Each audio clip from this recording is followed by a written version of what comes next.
Welcome back. Bulletin का आगाज करते हैं। सबसे पहले बात करेंगे डॉलर की नॉन स्टॉप इनिंग्स की। ओपन मार्केट में डॉलर की ट्रिपल सेंचुरी हो गई। ओपन मार्केट में डॉलर ₹2.5 मजीद महंगा हुआ है। इंटरबैंक में डॉलर की कीमत में ₹3.26 का इजाफा हुआ है और डॉलर ₹291.75 पर ट्रेड हो रहा है। इसकी वजूहात जान लेते हैं। Head of business desk Haris Zameer हमारे साथ मौजूद है। हारिस, वजूहात क्या है इसकी? सबसे पहले वजह तो ये कि अनसर्टेनिटी है regarding the appointment of the finance minister कि जो भी फाइनेंस मिनिस्टर आएगा वो किस किस्म की इकदाम उठाएगा ताकि इकोनॉमी को जो है दोबारा से सहारा मिले, क्योंकि आईएमएफ का रिव्यू दो है, एक नवंबर में और एक फरवरी, क्योंकि आपको बेल आउट पैकेज में मिला था 3 बिलियन, और साथ ही जो है प्रेशर है क्योंकि इंटरनेशनली जो है वो ऑयल प्राइसेस बढ़ गए हैं तो आपको ज्यादा डॉलर देने पड़ेंगे टू इम्पोर्ट, और इसी तरह से दूसरी कीमतों में भी इजाफा हो रहा है। तो इसका प्रेशर है, और साथ ही ये कि जब से हुकूमत ने रिस्ट्रिक्शन रिमूव की इम्पोर्ट बिल की, उसकी वजह से प्रेशर है। तो लगता है ये कि ठीक है। हारिस जमीर हमारे साथ ही मौजूद रहेगा माहिर मईशत खगान नजीब साहब ने हमें ज्वाइन किया। खगान साहब, शुक्रिया आप कीमती वक्त का। क्या कहेंगे, डॉलर एक बार फिर से आज तगड़ा हुआ है। एक वजह समझते हैं कि जब वजीर खजाना ने आ जाएगा उसके बाद किस हद तक सूरत हाल बेहतर होती हुई दिखाई दे रही है आपको? देखिए, पाकिस्तान में डॉलर पे चूंकि हमें बहुत ज्यादा निगाह रखते हैं हम, तो मैं फिर ये गुजारिश करूंगा कि जब तक फंडामेंटल्स पाकिस्तान इकोनॉमी के ठीक नहीं होंगे, जब तक आईएमएफ के प्रोग्राम की सर्टेनिटी नहीं होगी, जब तक एक कॉम्पिटेंट टीम अस्यूम नहीं करेगी इस प्रोग्राम को प्रोजेक्ट मैनेजमेंट यूनिट की तरह चलाए, जब तक इनफ्लोज बढ़ेंगे नहीं, जब तक कि हम ये एक्सचेंज रेट मार्केट को इंटरवीन करना नहीं छोड़ेंगे, जब तक हम पाकिस्तान की exports in the short run भी ना बढ़ाएं। अब 2 फिगर्स आपके सामने रखता हूं। जुलाई में 19% रेमिटेंसेस डाउन है ईयर ऑन ईयर, और 10% के करीब एक्सपोर्ट्स डाउन है। तो ये सवाल तो बिल्कुल क्लियर है कि आने वाला वजीर आजम या वजीर खजाना या वजीर petroleum in the short run जब तक बिल्कुल डिसाइसिव स्टेप्स नहीं लेगा ऑन द थिंग्स जो मैंने आपको मेंशन की हैं, आईएमएफ प्रोग्राम में सर्टेनिटी लाना, फंडामेंटल्स की दुरुस्तगी, एक्सपोर्ट्स में जो गिरावट है उसको रोकना, रेमिटेंसेस को ठीक करना, आपको इनिशिएटिव्स देना, एक्सचेंज रेट मार्केट को मैनेज करना to let it be market driven exchange rate. इस वक्त जो फर्क है 300 और 290 का, अगर आप देखें तो ₹10 का फर्क आ रहा है। ये बहुत बड़ा फर्क है। आपने आईएमएफ के साथ तय किया हुआ है कि आपका फर्क जो है वो 1.25% से ज्यादा का नहीं होगा। अगर मैं 290 पे 1.25% निकालूं तो वो शायद ₹3.5 बनता है। फर्क ₹10 का है। तो the rupee has to slide.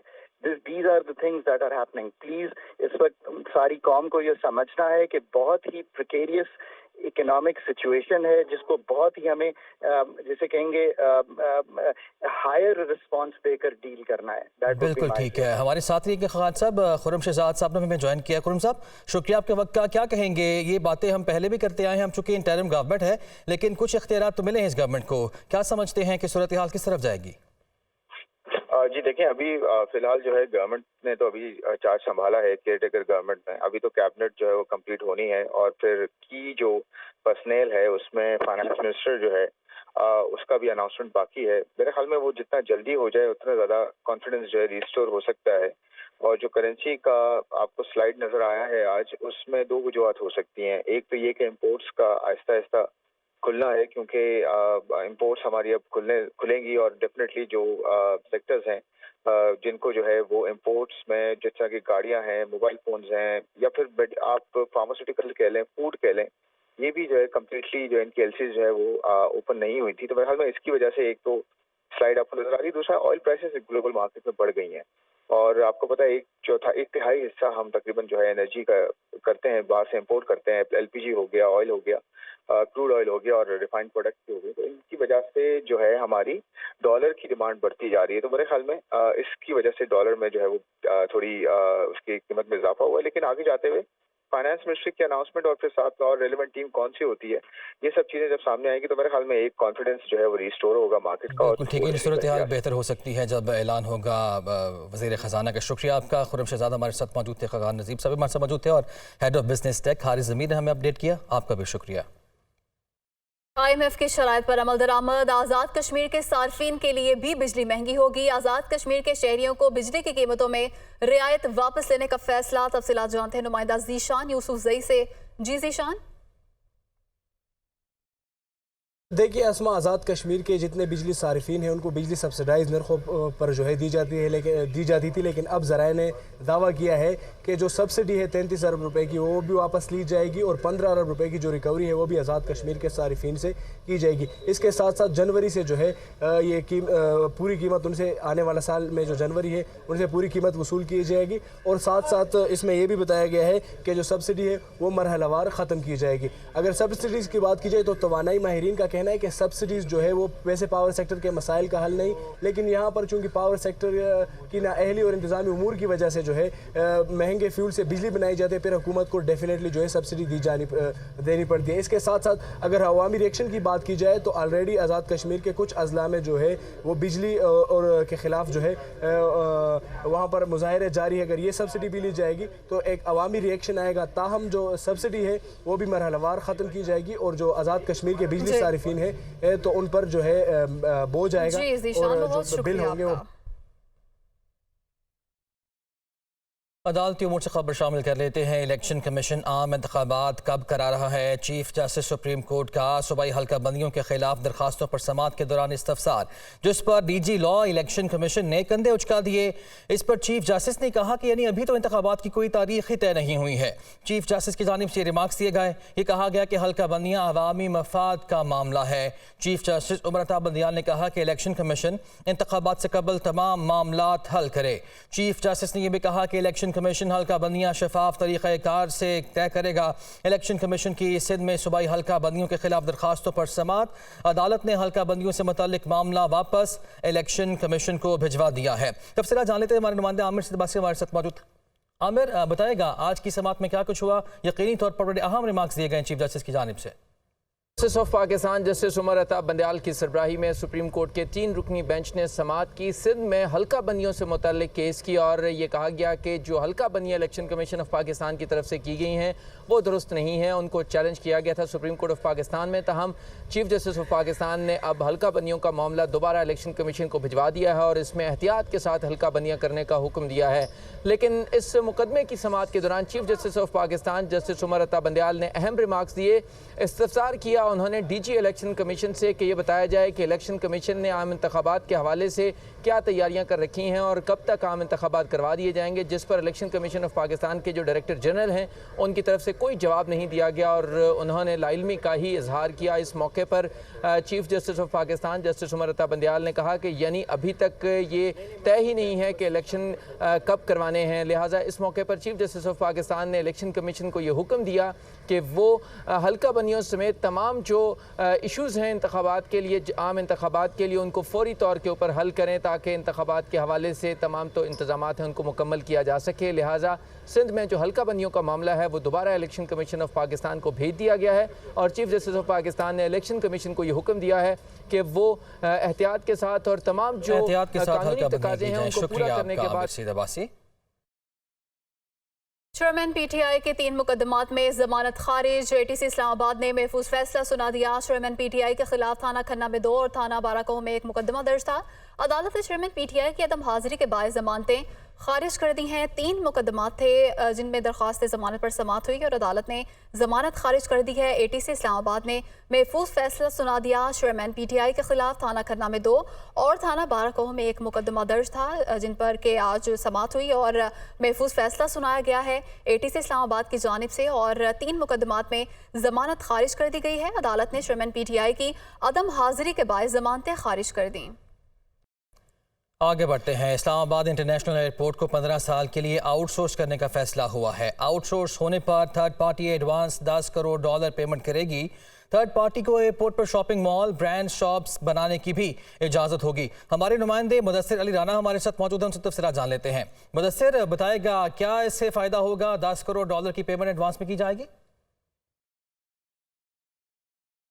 Ji, Islamabad international airport को 15 साल के लिए आउटसोर्स करने की मंजूरी दे दी गई है और जो दस्तावेज़ मौसूल हुए हैं उसके मुताबिक जो थर्ड पार्टी होगी आउटसोर्स करने के बाद जिस पार्टी के पास इस्लामाबाद इंटरनेशनल एयरपोर्ट को हवाले किया जाएगा वो $10 करोड़ की रकम एडवांस में भी अदा करेगी। मजमूई तौर पर जो दस्तावेज़ मौसूल हुई हैं उसके अकॉर्डिंगली 13 करोड़ डॉलर से ज़ायद की अमाउंट है जो मौसूल होगी, लेकिन 10 करोड़ डॉलर की रकम एडवांस की मद में ले ली जाएगी। दस्तावेज़ के मुताबिक अगर मुआहदे की खिलाफ वर्जी की गई तो ये मुआहदा कैंसिल भी कर दिया जाएगा और जो 10 करोड़ डॉलर की पेमेंट एडवांस ली होगी वो भी वापस नहीं की जाएगी। दस्तावेज़ में यह भी बताया गया है कि थर्ड पार्टी जब इस्लामाबाद इंटरनेशनल एयरपोर्ट को आउटसोर्स करके हासिल कर लेगी वो तमाम तर इख्तियारात उसके पास होंगे, जैसा कि वो शॉपिंग मॉल्स बना सकेगी, ब्रांड की मुख्तलिफ शॉप्स वहाँ पर बना सकेगी और जो सर्विस चार्जेस होंगे वो भी थर्ड पार्टी के अकॉर्डिंगली होगी। सिविल एविएशन और हुकूमत पाकिस्तान के दरमियान एक तनाज़ा भी पैदा हुआ इस्लामाबाद इंटरनेशनल एयरपोर्ट को आउटसोर्स करने के हवाले से, क्योंकि सिविल एविएशन की जानिब बिल्कुल ठीक है। तमाम तरह जो इंतजामात हैं इस्लामाबाद एयरपोर्ट के वो थर्ड पार्टी देखेगी इस माहिदे के बाद। मुदस्सिर आपका शुक्रिया अदा करेंगे। Welcome back. निगरान हुकूमत की काबीना के नाम ज़ेर गौर हैं। हामिद मीर, सलीम साफ़ी, जलील अब्बास, जिलानी, जुगनू मोहसिन और शाहिद अफरीदी के नाम भी निगरान काबीना के लिए तजवीज़ किए गए हैं। तफसीलात जान लेते हैं। इस्लामाबाद से हमारे नुमाइंदे जावेद हुसैन हमारे साथ मौजूद हैं। जावेद, इन नामों के अलावा मजीद दीगर कौन कौन से नाम ज़ेर गौर हैं और ये भी बताएगा कि ऐलान कब तक हो जाएगा? जी देखें, निगरान वज़ीर आज़म अनवारुल हक काकड़ जो हैं वो इस वक्त अपनी काबीना तश्कील देने से मुतालिक जो है वो गौर खौज कर रहे हैं और मुशावरत उनकी जारी है, जिसमें बताया जा रहा है कि मुख्तसर काबीना रखने का फ़ैसला हुआ है और इस हवाले से मुख्तलिफ नामों पर गौर किया जा रहा है विफाकी काबीना के निगरान सेटअप के लिए, जिसमें जो नाम सामने आ रहे हैं उसमें फैसल वावडा का नाम ज़ेर गौर है, मेजर रिटायर्ड खुर्रम हमीद रोखड़ी का नाम ज़ेर गौर है, इसी तरह से जो क्रिकेटर हैं शाहिद आफरीदी उनका नाम ज़ेर गौर है, कारी सदाकत अली हैं, आहद चीमा हैं, मुश्ताक सुखेरा हैं, मोहम्मद अली दुरानी का नाम ज़ेर गौर है। इसी तरह से साफ़ियों के कुछ नाम हैं जिसमें हामिद मीर, सलीम साफ़ी और अबसार आलम के नाम ज़ेर गौर हैं और इसी तरह से हफीज़ शेख, गौहर एजाज़, डॉक्टर शेब सडल, आसन भून और सरफराज बुगटी के नाम भी ज़ेर गौर हैं। इसी और मज़ीद जो नाम सामने आ रहे हैं उसमें मोहसिन जुगनू, आयशा रज़ा और ब्रिगेडियर रिटायर्ड मुज़फ़्फ़र रांझा और सतारा अयाज़ जो हैं इनके नाम भी ज़ेर गौर हैं। विफाकी काबीना जो निगरान सेटअप बनना है उससे मुतालिक बिल्कुल ठीक है। जावेद, ये भी बताएगा कि मुस्लिम लीग नून की चीफ ऑर्गेनाइजर मरियम नवाज़ ने आज केपी की जो यूथ विंग है उसका एक इजलास भी तलब किया, उस हवाले से क्या अपडेट्स हैं? जी देखें, मुस्लिम लीग नून की चीफ ऑर्गेनाइज़र मरियम नवाज़ जो हैं वो इस्लामाबाद में हैं और यहाँ पर सियासी एक्टिविटीज़ कर रही हैं। कुछ ही देर बाद उन्होंने जो KPK की यूथ ऑर्गेनाइजिंग कमेटी है उसका इजलास तलब किया है। उस इजलास के बाद जो है वो KPK से ताल्लुक़ रखने वाले 36 अजला से और मुख्तलिफ डिवीज़न से ताल्लुक़ रखने वाले 100 के करीब जो नौजवान हैं उनका एक इजलास है, कन्वेंशन है जो कि इस्लामाबाद में होगा, जिसकी सदारत मरियम नवाज़ करेंगी और इसमें KPK में यूथ को किस तरीके से आइंदा के इंतखाबात और सियासी हिकमत अमली में शामिल किया जाए उस हवाले से हिदायत जारी की जाएंगी और बिलखसूस जो PTI का एक नैरेटिव है उसको यूथ में से कैसे ख़त्म किया जाए, उसको रिप्लेस कैसे किया जाए, इस हवाले से भी मरियम नवाज़ जो है वो हिदायत जारी करेंगी। इस कमेटी में आपको बताते चलें कि बिलाल अज़हर कियानी और बिलावल आफरीदी और इख्तियार वली और साथ ही साथ इसमें जो शुक्रिया आपका एक और मेंबर। बलोचिस्तान में निगरान वजीर आला का नाम ताहाल फाइनल नहीं हो सका। इसी पर मजीद बात करेंगे। ब्यूरो चीफ इरफान सईद हमारे साथ मौजूद हैं। जी इरफान, बताइएगा। जी बिल्कुल, बलूचिस्तान असम्बली जो कि 12 अगस्त को तहलील कर दी गई थी, जिसके बाद निगरान वज़ीर आला के लिए मशावरत के हवाले से कल रात वज़ीर आला बलूचिस्तान और कायद हिज़्ब इख्तिलाफ मलिक सिकंदर एडवोकेट के दरमियान पहला बाज़ाब्ता रब्ता हुआ। रात गए तक भी नाम जो है फ़ाइनल नहीं हो सका। अपोजिशन की जानिब से इंजीनियर उस्मान बादीनी का नाम जो कि जमीयत उलमा इस्लाम से ताल्लुक़ रखते हैं, उनका नाम अपोजिशन जो कायद हिज़्ब इख्तिलाफ थे मलिक सिकंदर की जानिब से पेश कर दिया गया। ताहम वज़ीर आला बलूचिस्तान की जानिब से जो हुकूमत की जानिब से नामजद उम्मीदवार है उनका नाम अब तक सामने नहीं आया है। ताहम जो अपोजिशन की बलूचिस्तान में दूसरी बड़ी जमात है BNP मेंगल, उसकी जानिब से अमल कलमती का नाम सामने मीडिया में गर्दिश कर रहा है, लेकिन अब तक बाज़ाब्ता जो BNP जो मेंगल है या जमीयत उलमा इस्लाम उनकी बाज़ाब्ता कोई मीटिंग नहीं हुई और इस हवाले से दोनों के दरमियान कोई मुशावरत नहीं हुई, जिस पर हमने BNP मेंगल और जमीयत दोनों से रब्ता किया। उनका ये कहना है कि बहुत शुक्रिया आपका। आप सिंध की बात कर लेते हैं। नामजद निगरान वज़ीर आला सिंध जस्टिस रिटायर्ड मकबूल बाकर की हल्फ बर्दारी कल मुतवक्के है। इस बारे में तफसीलात जान लेते हैं। हमारे नुमाइंदे मोहम्मद अशहद हमारे साथ मौजूद हैं। अशहद, आगाह कीजिए। जी बिल्कुल, लेकिन नामजद निगरां वज़ीर आला सिंध जस्टिस रिटायर्ड मकबूल बाकर की हल बर्दारी 16 अगस्त को जो है वो मुतवक्के है, जबकि निगरां वज़ीर आला की जिम्मेदारियां संभालने तक मुराद अली शाह वज़ीर आला के ओहदे पर मौजूद रहेंगे। निगरां सिंध काबीना का ऐलान भी जो है वो कभी इम्कानात हैं कि कल ही जो है उसके हवाले से भी जो है वो ऐलानात जो है वो कर दिए जाएंगे। निगरां सिंध काबीना में रिटायर्ड ब्यूरोक्रेट्स, IT प्रोफेशनल्स और एक साबिक खातून MPA जो है उनका सिंध काबीना में शामिल होने के इम्कानात है। ताहम जैसे ही निगरां वज़ीर आला हल्फ लेंगे उसके फौरी बाद जो है बताया जाता है, जरा इस हवाले से तस्दीक करते हैं कि कल ही सिंध काबीना के अरकान के हवाले से भी ऐलानात जो है वो कर दिए जाएंगे। जी शुक्रिया आपका अशहद।